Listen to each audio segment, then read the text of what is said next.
Hello everyone, Rao ji welcome you all. कैसे हैं आप तो? उम्मीद करता हूँ अच्छे होंगे और मेहनत से पढ़ाई भी कर रहे होंगे। पिछली क्लास का रिवीजन भी किया होगा। बिना रिवीजन के एग्ज़ाम बीट नहीं होने वाला। आपको रिवीजन रिवीजन रिवीजन करना है। फैक्ट्स को एज इट इज़ लर्न करना है। फैक्ट्स पूछे जाते हैं वनडे एग्ज़ाम में। डिटेल में नहीं जाना है। जितनी क्लास पढ़ाई जा रही है उसको रिवीजन करना है। तो पिछली क्लास में उन्होंने डिस्कस किया था पार्ट्स ऑफ द कॉन्स्टिट्यूशन के फैक्ट्स को। आज हम देखेंगे ओवरव्यू ऑफ द कॉन्स्टिट्यूशन के कुछ इंपॉर्टेंट फैक्ट्स को जो वनडे एग्ज़ाम में डायरेक्ट आते हैं। तो चलिए बिना टाइम कंज्यूम किए क्लास को स्टार्ट करते हैं। फ्रेंड्स, कॉन्स्टिट्यूशन क्या है? What is constitution? कॉन्स्टिट्यूशन आप सिंपल वे में कह सकते हैं constitution is a fundamental law of land, या constitution is rule book of a country. Fundamental law of land से मतलब है कि कॉन्स्टिट्यूशन वो किताब है जिसके through various law amend and provisions के अकॉर्डिंग लॉ को फॉर्मेशन किया जाता है। फॉर्मेशन कौन करता है? हमारी गवर्नमेंट। तो कॉन्स्टिट्यूशन क्या है? Constitution is law of fundamental law of land. Constitution हमारे गवर्नमेंट के बारे में बताता है, हमारे कर्तव्यों के बारे में बताता है, हमारी ड्यूटीज़ क्या होंगी उसके बारे में बताता है। Constitution fundamental law of land. Two types of constitution होते हैं। एक होता है रिटन कॉन्स्टिट्यूशन, एक होता है unwritten constitution. Written constitution means जिसका हार्ड कॉपी है, example India and USA. Unwritten constitution means जिसकी हार्ड कॉपी नहीं है, जैसे यूनाइटेड किंगडम। वहाँ पे क्या है, उनके जो रीति रिवाज हैं उसी बेस पे जो है उनके लॉ बनते हैं। और degree of the high court and supreme court also. जो जो कंट्रीज़ हैं जिनके पास रिटन कॉन्स्टिट्यूशन अनरिटन कॉन्स्टिट्यूशन, वो है इंडिया है, अमेरिका रिटन कॉन्स्टिट्यूशन, अनरिटन में यूनाइटेड किंगडम, फ्रांस। फ्रांस का भी रिटन कॉन्स्टिट्यूशन है। कॉन्स्टिट्यूशन के कुछ फीचर्स हैं उनको देखेंगे, मोटा मोटा समझना है, ज़्यादा डिटेल में नहीं। यहाँ कोई पूछे थी कॉन्स्टिट्यूशन क्या है, बता देना है the fundamental law of land written है, कॉन्स्टिट्यूशन है। फीचर पूछें तो फीचर में हम देखेंगे कि हमारा जो कॉन्स्टिट्यूशन है वो सबसे लेंथेस्ट कॉन्स्टिट्यूशन है। कैसे? 395 आर्टिकल्स, प्रेजेंट टाइम में 468 प्लस आर्टिकल्स हैं, 22 पार्ट्स, प्रेजेंट टाइम 25 पार्ट्स हैं, 12 शेड्यूल्स एंड प्रियम्बल। तो इस वजह से हमारा जो कॉन्स्टिट्यूशन है वो सबसे लेंथीएस्ट कॉन्स्टिट्यूशन हो जाता है। हमारा constitution federal plus unitary base है। इसका मतलब क्या है? फेडरल से मतलब है कि हमारा कॉन्स्टिट्यूशन में सेंट्रल है एंड स्टेट है, केंद्र और राज्य हैं। पावर का डिवीज़न है, शक्तियों का वितरण है, यूनियन लिस्ट है, स्टेट लिस्ट है, कंकरेंट लिस्ट है। यूनिटरी फीचर्स में हमारा है सिंगल सिटीजनशिप है, एकल नागरिकता। इमरजेंसी के समय में सेंट्रल जो है मोर पावरफुल हो जाता है। यहाँ पे जो फेडरल फीचर है वो समाप्त हो जाता है। यूनिटरी फीचर है कि सेंटर जो वो become more powerful when the emergency impose in the state. ये हमारा कॉन्स्टिट्यूशन का फीचर है। दूसरा क्या है? सेकुलर स्टेट है। हमारा जो भारत है वो सेकुलर है। नेक्स्ट क्या है? फंडामेंटल राइट, फंडामेंटल ड्यूटीज़ है हमारे कॉन्स्टिट्यूशन में। कॉन्स्टिट्यूशन हमको फंडामेंटल राइट्स और फंडामेंटल ड्यूटीज़ बताए हैं। पार्लियामेंट्री सिस्टम है। पार्लियामेंट्री सिस्टम मीन्स संसदीय प्रणाली है। संसदीय प्रणाली से मतलब है कि आपके पास टू टाइप्स ऑफ हाउस हैं, लोकसभा, राज्यसभा। एंड स्टेट में देखें तो विधानसभा, विधानसभा, विधान परिषद हैं। तो ये हमारा जो है पार्लियामेंट्री सिस्टम है। एंड लास्ट अगर देखें तो हमारा जो कॉन्स्टिट्यूशन है वो डायनामिक है, क्योंकि हमने हमारे कॉन्स्टिट्यूशन में हमने डिफरेंट डिफरेंट कंट्री से कुछ कुछ थोड़ी थोड़ी प्रोविजंस लिए हुए हैं। कि ऐसा नहीं है कि हमने केवल अपना ही अपना ही जो आया वो कॉन्स्टिट्यूशन में हमारे जो ग्रेट लीडर्स थे उन्होंने इम्पोज कर दिया। हम अपने उन्होंने डिफरेंट डिफरेंट कंट्री से लिए, जो कि हम लोग क्लास 1 में डिस्कस कर चुके हैं। आई बटन में जाके आप देख सकते हैं कि हमने क्या क्या प्रोविज़न किए हैं डिफरेंट डिफरेंट कॉन्स्टिट्यूशन से। कॉन्स्टिट्यूशन को बनाने के लिए कॉन्स्टिट्यूशन असेंबली का फॉर्मेशन होता है। कॉन्स्टिट्यूशन असेंबली का जो आइडिया था, जिन्होंने दिया था, पायनियर थे डॉक्टर एम एन रॉय। 1934 में, डेट याद रखें, सीधे क्वेश्चन पूछता है या पूछेगा कि कॉन्स्टिट्यूशन असेंबली के को प्रपोजल देने वाले कौन थे, तो M N Roy. Constitution assembly 1946 में, नवंबर 1946 में कॉन्स्टिट्यूशन असेंबली का फॉर्मेशन हुआ था और इसकी पहली मीटिंग होती है 9 दिसंबर 1946। डेट बस याद रखनी है, ज़्यादा दिमाग नहीं लगाना है। 9 दिसंबर 1946 को पहली मीटिंग होती है। पहली मीटिंग में क्या होता है कि जो सच्चिदानंद सिन्हा होते हैं वो टेम्परेरी प्रेसिडेंट होते हैं।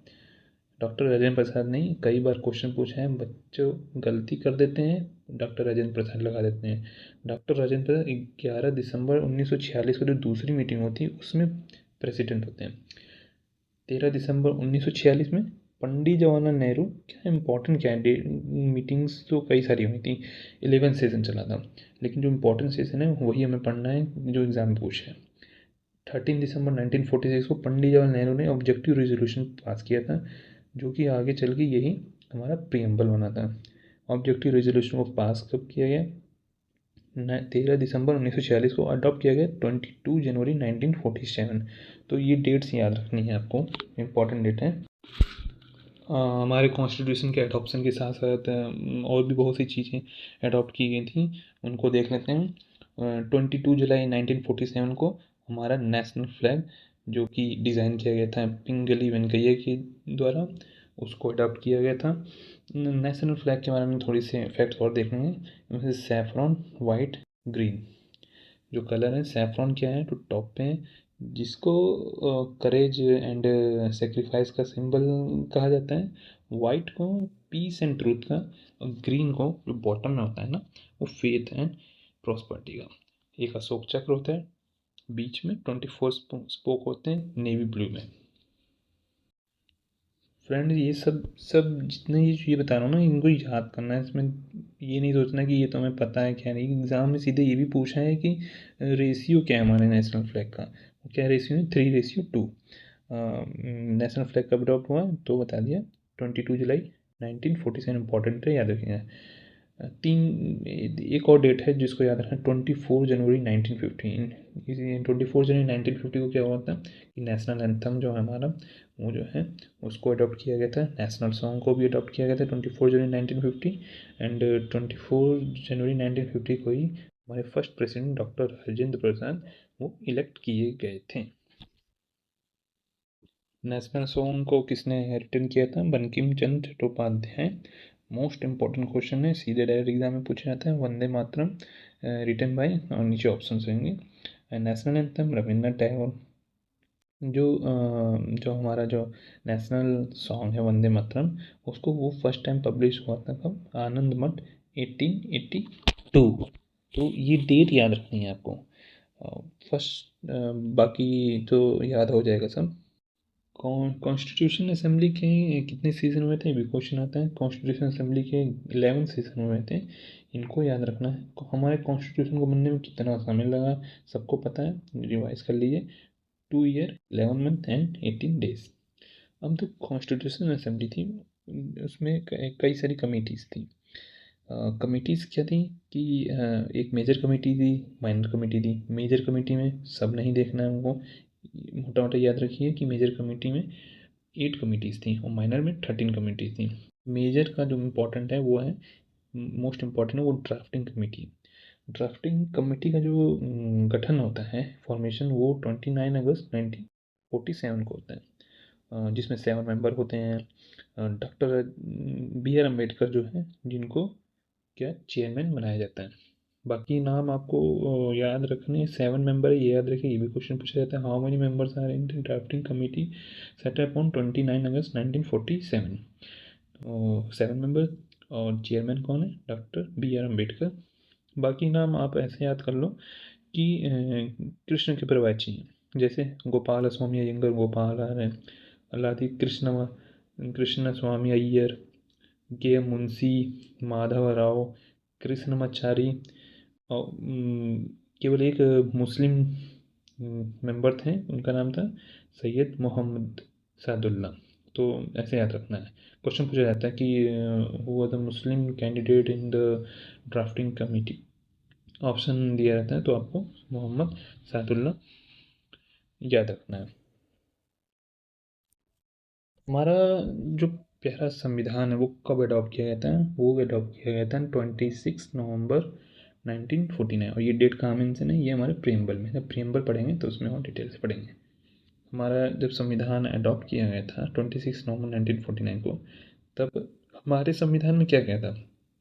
395 articles, 1 preamble and 8 schedule. Now present जैसा कि अमेंडमेंट के बाद कई सारे आर्टिकल्स हो गए, 468 आर्टिकल्स प्लस हो गए हैं। 1 प्रीएम्बल है, 8 शेड्यूल, 4 और नए जोड़ दिए गए थे, 12 शेड्यूल हो गए हैं। 12 शेड्यूल में जो 4 जोड़े गए वो कौन कौन से थे? तो 9 शेड्यूल था, उसको जोड़ा गया था फर्स्ट अमेंडमेंट एक्ट 1951। जो 10th शेड्यूल था वो जोड़ा गया था 52nd constitution amendment act 1985।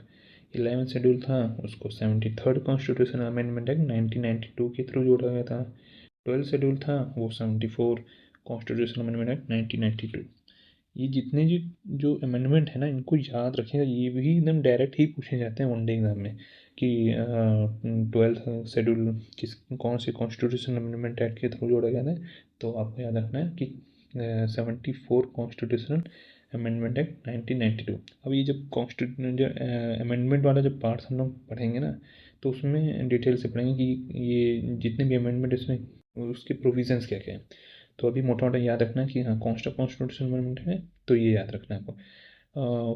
Father of the constitution किसे कहा जाता है? B.R. अम्बेडकर को फादर ऑफ द कॉन्स्टिट्यूशन कहा जाता है। एक और चीज़ याद रखनी है, जब हमारा कॉन्स्टिट्यूशन अडॉप्ट किया गया था 26 नवंबर 1949, तब हमारे जो 395 आर्टिकल्स हैं ना, वो पूरे इम्पोज नहीं हुए थे। उसमें से केवल 15 आर्टिकल्स इम्पोज हुए थे। वो 15 आर्टिकल्स भी याद रखने हैं आपको। वो कौन कौन से थे? Article 5, 6, 7, 8, 9, 60, 324, 366, 367, 379, 380, 388, 398, 391, 392 and 393। इनको जब अडॉप्ट किया गया था तब इसको इम्पोज किया गया था। बाकी रेस्ट जो थे वो 26 जनवरी 1950 को इम्पोज किया गया था। हमारे जो कॉन्स्टिट्यूशन असेंबली, जो ग्रेट कॉन्स्टिट्यूशन असेंबली है, उसको ग्रेट लोगों ने, ग्रेट इंटेलेक्चुअल लोगों ने कुछ बातें कही हैं, उनको आपको याद रखना है। जो एग्ज़ाम पूछे थे, वैसे तो इंटेलेक्चुअल्स काफ़ी सारे हैं, बट ये 3 जो है इनको याद रखना है। ग्रैनविल ऑस्टिन, इन्होंने कहा था हमारे कॉन्स्टिट्यूशन को क्या बोला था कि जो कॉन्स्टिट्यूशन असेंबली है हमारी, वो डोमिनेटेड बाय कांग्रेस है।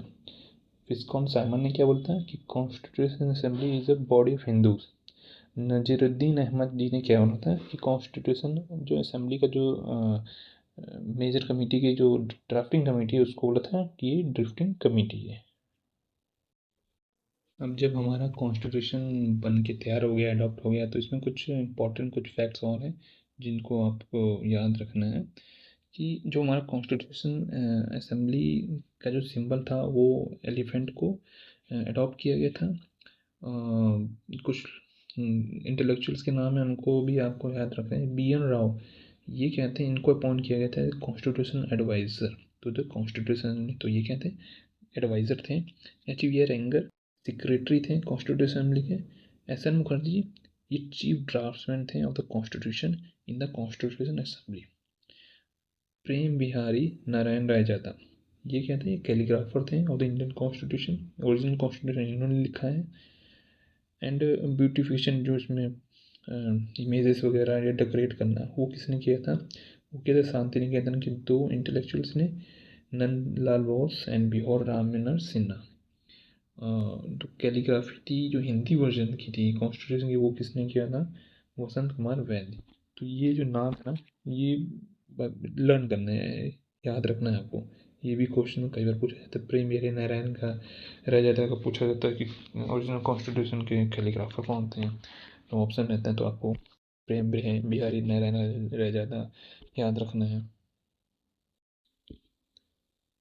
तो फ्रेंड्स, ये थी हमारी आज की class overview of the constitution.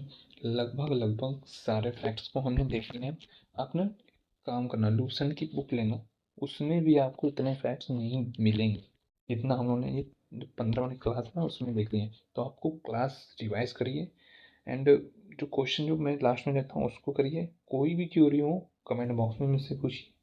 अगर आपने ना ये 15 मिनट का क्लास रिवाइज कर लिया तो कॉन्स्टिट्यूशन का इंट्रोडक्शन जो है ना कभी गलत होगा ही नहीं। आप सब ना सही करके आओगे। तो ये कुछ क्वेश्चंस हैं आपको, आप करिएगा आप लोग। जैसे कि first meeting of the constitution निवास हेल्ड ऑन, मैं बता ही दिया हूँ। तो इन क्वेश्चंस आप लगाइए, क्यूरी हो तो आप कमेंट बॉक्स में ड्रॉप करिए, और नहीं तो कम्युनिटी चैनल है उस पर भी आप जो है क्वेश्चन पूछ सकते हैं आप। बाकी ये क्वेश्चंस हैं इनको आपको लगाना है। कोई भी डाउट हो तो मुझसे पूछिएगा। बाकी क्लास कैसी लगी ये भी बताइएगा। कोई टॉपिक अगर कुछ अलग से पढ़ना हो तो उसके लिए बताइएगा। मेरी कोशिश रहेगी कि मैं उस पर भी जल्द से जल्द वीडियो लाऊँ। Thank you.